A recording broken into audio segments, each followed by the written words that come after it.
Hello, everyone. Welcome back to Streaming Alchemy. I'm John Mahoney, and on today's show, we're going to look at how you can use the flexibility and strengths of Vmix virtual sets to generate configurable graphics for your productions.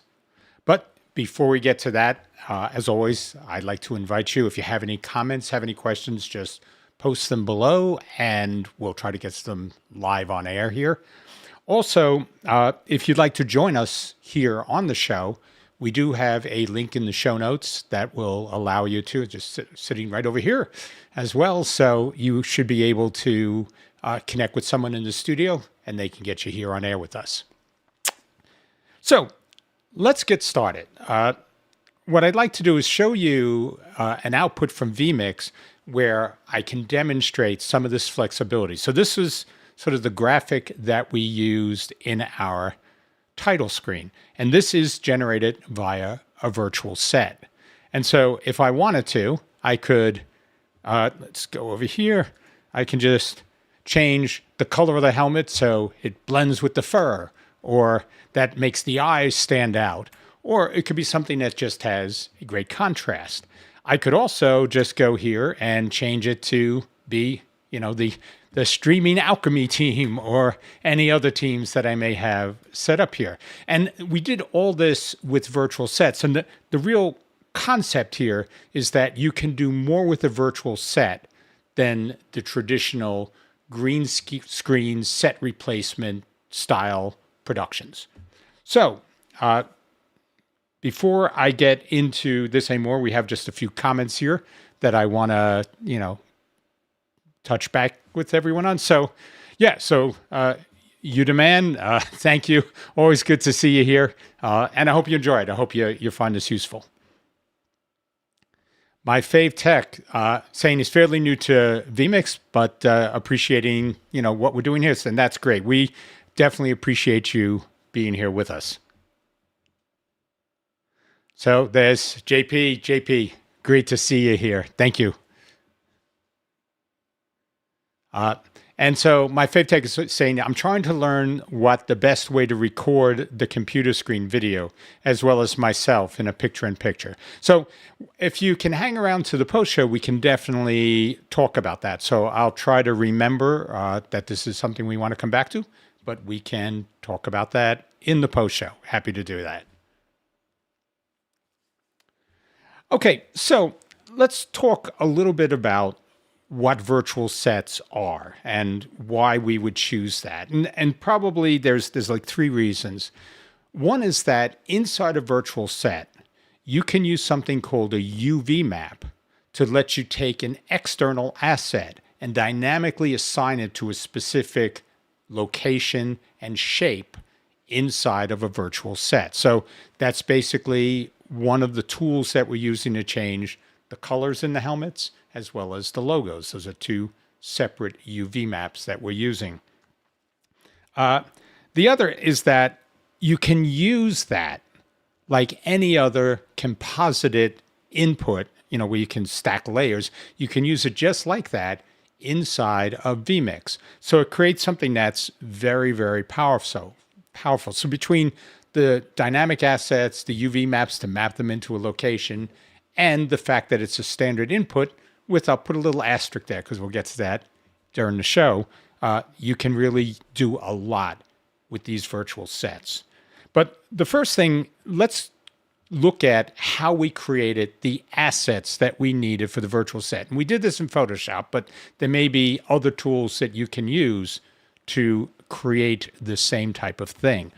So this is sort of everything we have laid up as layers in Photoshop for this virtual set.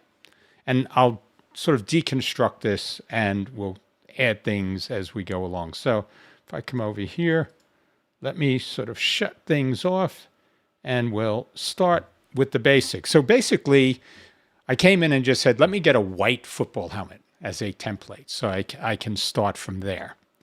So the first thing I did is if I look down here, and it's going to be a little hard to see, but what I did is I created a mask of this football helmet. And I just did that by taking this football helmet and basically cutting out all of the different areas around it. So the area inside the earpieces, all these little areas in here. And I just did a select and I cut them out. And that gave me a mask that we can use later on that takes out the entire football helmet. And we leverage that. So that was the first step, starting with the blank helmet and then adding, providing a mask based on that. Then the next thing we did is we said we want to be able to change the color of the helmet. So when we did this, this is actually a smart object. And we took a UV map, which is a 16-bit or a 32-bit color gradient that is used to map bits to specific pixels on a screen. And I can talk more about that in the post show. But basically, UV maps give you an easy way to map every single pixel on a screen to a unique location.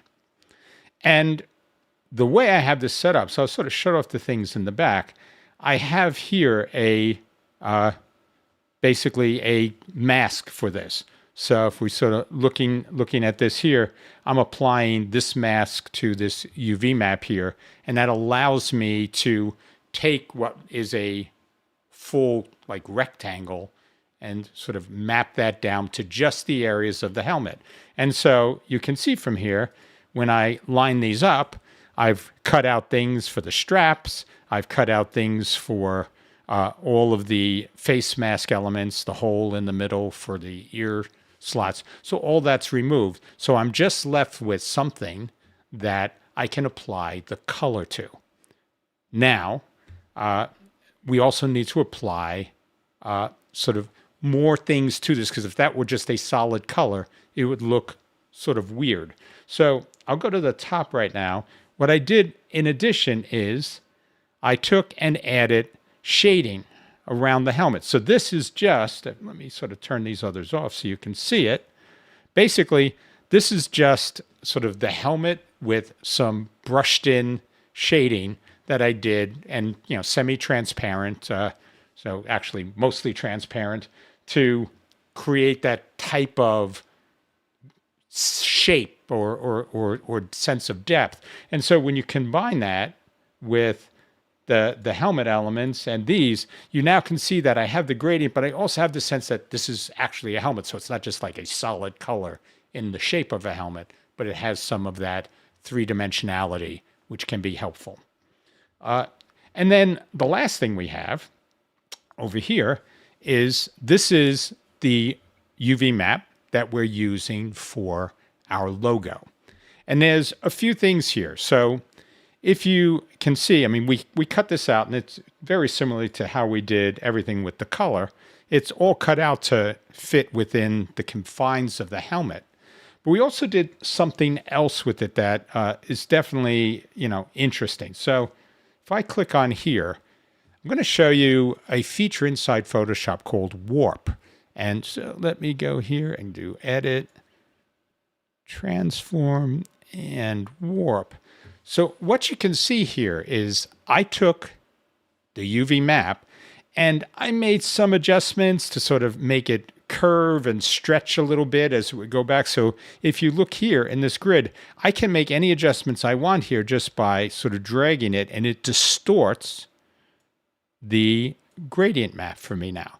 So this way now I can go in and make any types of sort of even really weird changes if I wanted to reshape the image that's mapped to the helmet. So we're using the UV map, and then we're distorting it to give it more of that wrap, so that when we place an image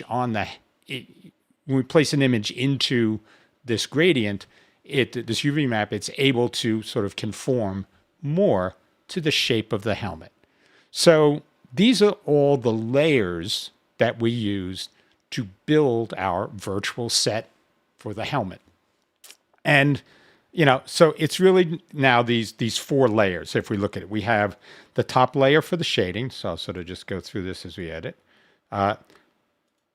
So start with the helmet. We add the color gradient for the helmet, and we add the logo for the helmet, and then we have this sort of curvature gradient or curvature shading that we use on top. So those are the four layers we have for our virtual set. So with that sort of set up, let me jump over it. I think we may have a few more people have commented, and then I'll jump into deconstructing the actual set. So Advent Media. So he's here live for the first time. So it's great to have you here, Advent Media. Really enjoy people joining the show and commenting. So thank you. Automation. Hi, Gunnar. Great to see you here. Thank you for joining. Okay. So the key when you're thinking about setting up a set inside of Vmix is it has several sort of rules that you need to follow. What you have to do is you have to place all of the assets that you want inside a single folder. So they all have to be sort of co-resident in a folder on your system. So that's the first thing. You then, when you have all those assets, you need to create an XML file called config.xml that describes how these assets relate to each other when you sort of assemble them. And so let me go into that, because that's probably, let me sort of bounce this up so it's a little bigger. Maybe I can wrap if I need to. Yeah, so this is a virtual set XML file, a config file for a virtual set inside of Vmix. And what I've done is I've just named all of the inputs that I have, and we'll go through them one by one and what each of the elements means in it. So when I set up an input, these are basically like layers. Unlike Photoshop, the layers on the top are in the background, and then every other layer after that sort of stacks on top. So I just created a background layer, which was just a blank PNG. And that's sort of, if I wanted to at some point in the future, change it to something else, I just had a placeholder in here. So if I wanted to do something where I had the helmet on top of some sort of school logo or other, backdrop, I could do that. So that's all that is. But what you're doing with this is you're saying, where do I want to place this in the X space and the Y space? What's my zoom X and zoom Y? So, you can distort things in terms of zoom scale. I can rotate them X, Y, and Z. I can also crop them. So cropping is sort of 0 to 1. So it's just sort of a percentage effectively, where 1 is uncropped and 0 is fully cropped. And so that's basically, sort of what I have set up here. And we then can turn around and say, do you want the person to be able to change this image? And that would basically be something, you don't have to use a UV map, but I could come back and say, if I want to be able to put different backgrounds, I could set this up here. I could set this to true and then let you swap them out. And then I can say, what is the name of the file that's associated with this layer inside my virtual set? And that's just a blank.png file that I have set up. So each one of these inputs is basically going to follow the same general description. And in doing this now, so I have we'll go through exactly what we had in Photoshop. I have the helmet layer, which has all of these elements in here. And because the helmet isn't really changeable, because that's our root layer, effectively our true background, I just have this in here and I don't set it as a dynamic layer. So we keep it sort of fixed, our back-end helmet. But now what we're doing after that is we're going to start to put the two UV maps in play. And so that's this next input, which is color, which is what helmet color we want to use. And so that has all the same XY positioning, everything you'd have in there. Same thing with cropping. The upper corners go nowhere and the lower corners are full, so there's no crop. And what I'm doing though now is I'm saying it is dynamic. So that's what this over here says. It means I have the ability to change what I place in here. And this gives me that power where I could just swap in different colors or different images as needed to fill in the helmet. And because this is dynamic, I can actually set up a UV map to say, this is how this dynamic element gets mapped in. Now, I don't have to do it. If I don't, it just fills up the full screen or whatever zoom, crop, and position data is there, and it doesn't try to map it in any way. But by saying UV map equals, I'm able now to say, conform the image that I gave you to the bounds of this UV gradient map that we have here, and that is called the color UV. So that's because it's the color of the helmet. We then do the same thing with the input for the logo, where we're taking all of that. We say you can swap it out. We have a logo UV map instead of the color UV map, because that's the smaller one that we have set up. And we set that up as another input. And then we have the overlay, and that's that shading, that semi-transparent shading to give curvature, that sort of implied three-dimensionality to the image that we have there. And so this is really it. Everything we have here inside of Vmix, you have the ability to set up sort of different shots, different parts of the virtual set I can go to. I didn't really do anything here, but you could set this up to do, different zoom ins to a logo or to something else on the helmet if you wanted to. And that's all available here. And that gives you the full virtual set. So we have a folder. Inside the folder are all the assets. And included in those assets is a file called config.xml. And that config.xml file has the whole description for how to assemble those assets that you're using in your virtual set. So that's sort of the key elements together, from how you create them to how you align them for Vmix. And what I'd like to do now is sort of jump over to Vmix and show how we put all this together inside of our production session. So over here, you can see is our virtual set. And if you look over here, we have a camera, which says these are the different camera shots I can have. So, I could sort of do something where I want to zoom in or zoom fully out. So these are all the different camera positions. That was what we had right at the end, those 4 different sort of medium, close up, full, and a custom shot.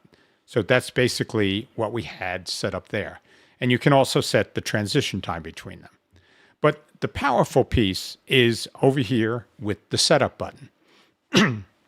So if you remember, when I had each one of these layers, these were the names of each of the layers: the background, the helmet, color, logo, and overlay.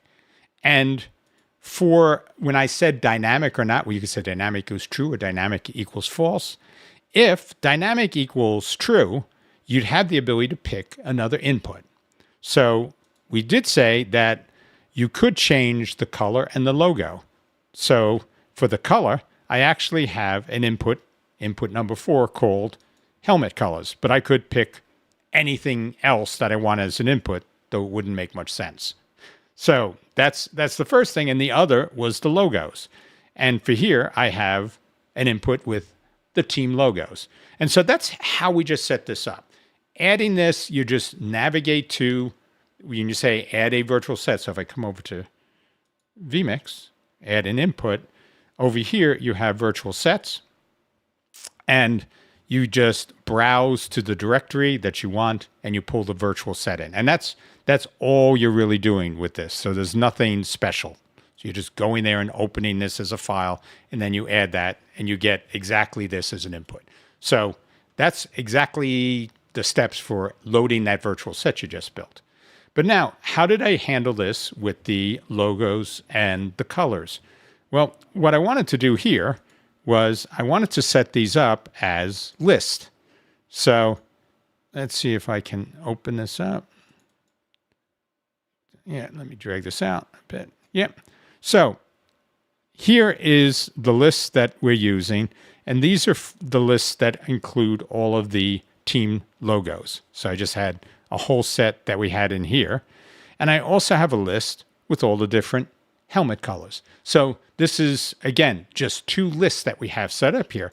But because I have these lists, I can navigate now through this list to change whatever I want to use as my current logo. So you can see right now I have the wild boars thing over here. But if I wanted to change this to the rhinos, I could do all that, or the knights, any of these things. And that just makes the change up here, because where the team logo input is actually just a list. And I'm switching things in the list to impact the team logos. And we do the exact same things for the helmet colors, where I could pick any type I want, these sort of metallic-y colors. I'm not saying any of these would make good combinations, but so that's exactly how we did this here. And one of the things you'll notice, and this is something that I recognize to sort of sell the coloring a little bit more, is I did the coloring more as a gradient, where there's sort of a hot spot sitting in the middle. So when I created all the different colors, I was using that as sort of a guideline and then sort of faded it off. And that helps sell a bit of this sort of curved look inside the helmet.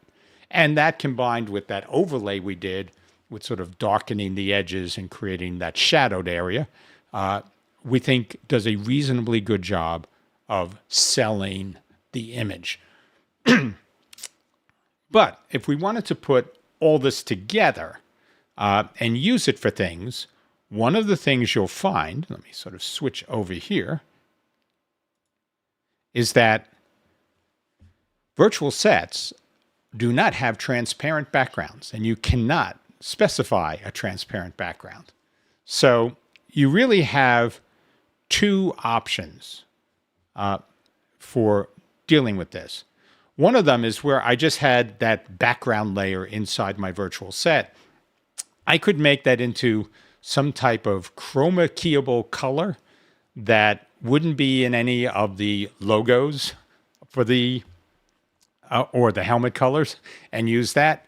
That's kind of tough, because when you deal with sets, when you deal with sports, every team can have crazy color patterns and helmet colors, even more so today. And that could just make it very, very difficult to cut that out. Which is why, if you remember, I created a mask when we were doing the Photoshop work. So inside of Photoshop, when I had that helmet, I just cut out all the areas around the helmet and made that into a sort of a mask layer. And so that is the layer we have over here. And that's my mask for my helmet. So if I want to use this as an input, what I can do is I can go to my virtual set and come up here to my color fill and just select my helmet mask. And that will be the key fill input. That's just my full mask here. And now you can see it cut out the whole background of the set. And now when I look at that inside my graphic, that looks correct. And the things that we had with sort of those camera moves, now you could do something where you say, I actually want to, do something where it either zooms in and you can change the speeds for all that. I could say I'd like it to do a fast, sort of fast move in, so something like that. You have that ability now to do that. And this is all baked into your virtual set. And this can be applied in lots of different ways. So if you think of, it could be corporate things. It could be, any type of space where you'd normally use a graphic that's applied to something, and you want that something to be configurable. And that's really what we did here, where we create the artificial depth through different layering and the shading, and we use the aspects of a virtual set to create the configurability. So that is everything that I wanted to cover with this. And I think, this is not a traditional use for virtual sets. So hopefully it will get you thinking about some of the things that you might be able to do with a virtual set that isn't really all about a green screen and a set, and just use it as a tool that you have in your toolkit. So before we wrap up today's show, let me see, we have Bill Mew just signed on. Bill, great to have you here. Thank you for joining us. So we did have a question at the beginning. Let's see, it was from My Fave Tech. And he was asking about the best way to record computer screen video. So I will take care of that. We'll go to the post show and we'll dive into that and any other questions you have about what we did on today's show. So why don't we call it a wrap for our main show? Since we're sort of in our postseason as we're prepping for season 5 of Streaming Alchemy, we won't have a show next week, but we'll have show 35. The following week, so 2 weeks from today. And we'll hopefully get to see all of you then. If you'd like to stay, we're going to have our post show in a minute. So if you can hang around, that would be great. If not, I'll see you in 2 weeks. Be safe, be well.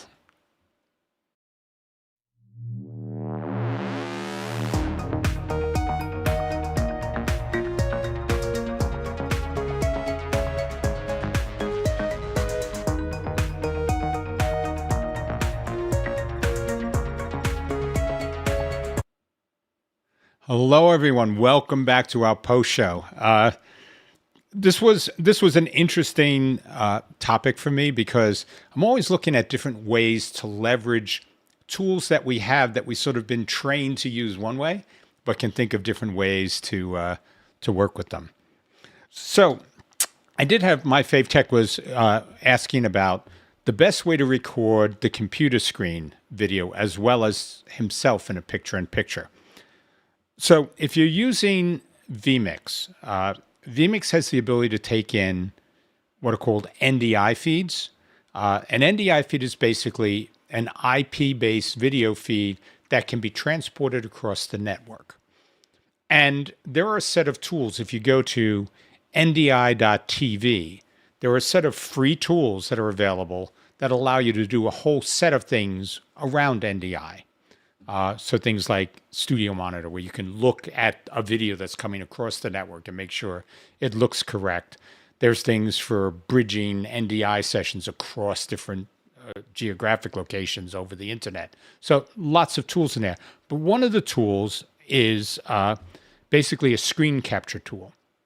And what you can do is you can run that tool on the computer that you want to have the screen capture for. And as long as that computer has a solid physically wired network connection with your Vmix system, you should be able to see when you're running that screen capture tool on that other system, you'll see that as an NDI source inside of Vmix. And we'll go into my Vmix session here, and I'll just show you exactly what picking that up would look like. So if I come into, we'll add an input here. And when I come in here, you'll see there's something called NDI desktop capture here.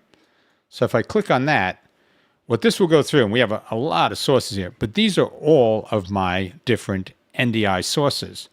But we do have different sources that are screen captures. So let's see if we got, so different, I think we do.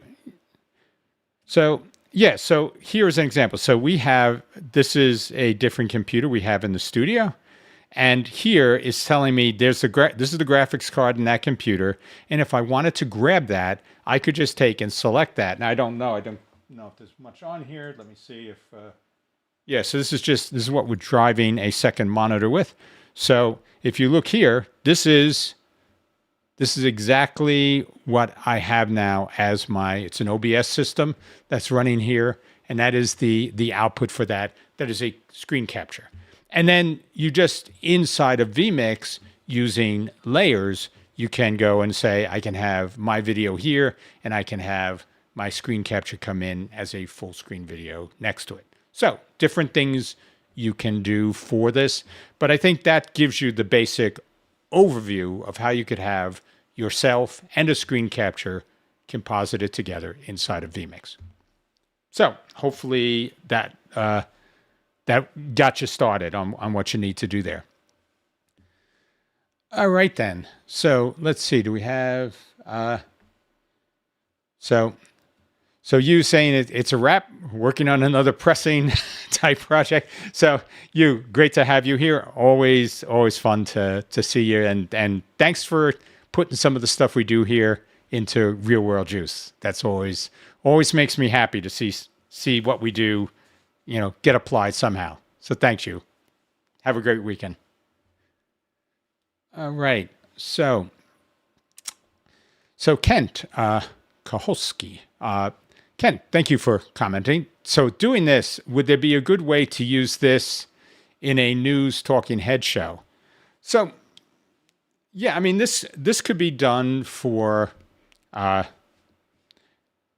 trying to think of things that, have enough of a dimensionality to it that you could do this versus sort of a generalized graphic.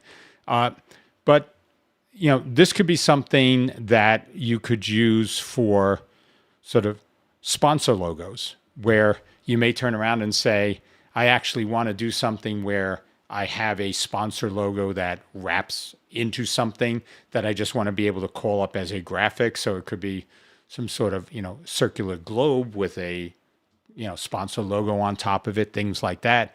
And, just have that, sort of do a rotation and, you do drop shadow and everything else if you want it with different types of PNG files for shading. So there are possibly some ways that you could use this, but it's really something where if you're going to be creating a graphic that you need to swap things in and out of, and that has some depth to it, that's really where I think you get the most use. Otherwise, you could do this sort of as a 2D graphic, or what we did in a show 2 weeks ago with sort of a little bit of the parallax to create that sort of depth. So either of those approaches could work, but hopefully, this got you thinking about some things that might work for you. And I'm always happy if you just send us messages or post in the Streaming Alchemy site. Always happy to, bounce some ideas around. So Bill Mew is saying, when would you use NDI and when would you use SRT or IP2110? Okay, there's a lot baked into that, but let me sort of deconstruct it. So NDI on its own, like just native NDI, is really a local network protocol. It is designed for sort of reliable networks that have a lot of bandwidth available to them. So that's sort of the first thing, and that's NDI's sweet spot.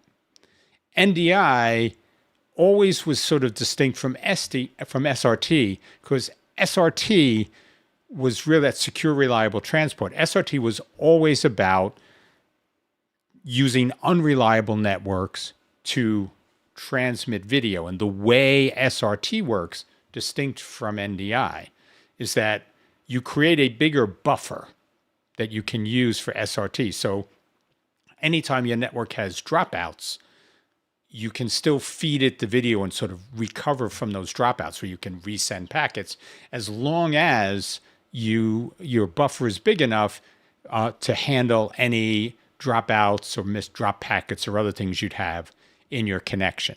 And it is really designed ideally for just these types of internet connected wide area connections, unreliable connections traditionally. NDI has added NDI Bridge, which does allow you to move across those connections. But in order to do that, you typically need to transcode your NDI, basically take it from one codec into a second codec that uses much less bandwidth. That's pretty much what they call full bandwidth NDI, which can be anywhere from 80 megabits per second up to 240 or closer to 300 megabits per second, and sort of move that down to an NDI HX3, or HX2 or HX3, which is a much more compressed version of that. But that requires compute resources. So on your side, you will need to take and do that additional encode for when it is received on the other side. The difference between SRT and NDI Bridge is SRT will get delivered to a location peer-to-peer, and it has to do its encoding going in and going out. The NDI piece is sort of doing this. I'm taking an NDI feed from in the studio and transcoding it, most likely, into some other more transportable format, sending that across the network and then unpacking it to put it back into the NDI universe. So very similar. They sort of work in the same space now with NDI Bridge, but probably if this is strictly designed for taking a feed from one location to another location sort of across the internet, SRT probably requires less aggregate setup, because you don't need as many hops with SRT. But both of them work. If you're a full NDI shop and you want to be able to make any NDI feed in Studio A available in Studio B across the internet, NDI Bridge is hugely more advantageous because it just basically makes those appear. And once you set up the tech for this and have the infrastructure in place, that then becomes invisible. And you add new sources in one studio, you get to see them in the other. So it becomes an easier thing in an overall infrastructure. But that's really the two. So both can be used for that, but they're not identical in terms of approach for doing that. Now, the SMPTE 2110. SMPTE 2110 is a much higher bandwidth protocol. And from, I know that you can have, easily have feeds that exceed a single 10 gig network connection. So they're really designed for very high-end productions where you have a studio and the whole 2110 infrastructure really needs to be pre-baked. You need to turn around and say, I really need everybody connecting through, 10 gig connections. And then if somebody's doing, they use like some houses use like 8K productions that you can blow out a 10 gig connection on that. So then you need to go up to like specialty networks and switches where you do 25 or 40 gigabits, and that's all fiber. So a lot of things with 2110 that make it very, very expensive to implement. It's not impossible. I'm not dismissing it. It's just not as so I'll say as small production shop friendly as NDI would be. And 2110 is not designed for real wide area without probably a lot of specialty setups to do this. So I'm not as familiar with 2110, so I don't want to sort of speak, beyond my knowledge here. But I would look at 2110 as a high-end replacement for traditional SDI connections, using sort of an IP wrapper around that. And I'd use NDI as sort of a more general replacement for just moving video around a network, more broadly speaking, desktop monitors, cameras, graphics that are being generated, and any of these things that you'd sort of put together and, send that between machines in a studio, or as I said with Bridge, cross studio. So I hope that helps. I know it was sort of long-winded, but there's a lot of subtlety to this. So I just want to make sure I sort of captured that in the discussion. So, okay, you're quite welcome, my Fave Tech. I'm glad you joined us for the show. And you were able to hang around. So thank you. All right. So America Newscape, greetings. Thank you for joining us, America. This is great to see you here again. And Kent, thank you, Kent. I mean, we get to do these shows and hang out together because everybody makes the time for it, and I sincerely appreciate that. So, thank you, and thank you everybody for being part of this here. All right, so I think we are probably coming to a wrap on today's show. I do hope you found it interesting and got you thinking. So that's that could be something that you apply. And if you do, just let me know. Feel free to share pictures or links to videos where you use some of the stuff. Always great to see it in action. So we're going to call this for today. As I said, we will be back here in 2 weeks. So 2 weeks from this Friday with another show. And until then, Guy, am I too late? No, Guy, always good to see you here. Thank you. So Guy is one of the gurus of Vmix scripting. So if you don't know Guy, he's definitely somebody to sort of connect with and follow. He's sort of a wizard at this stuff and has been for quite a while. So I think the entire Vmix community that looks at scripting owes Guy thank you. So thanks for dropping in here. So, okay, we are going to call this a wrap for today's show. And as I said, we'll see you in 2 weeks.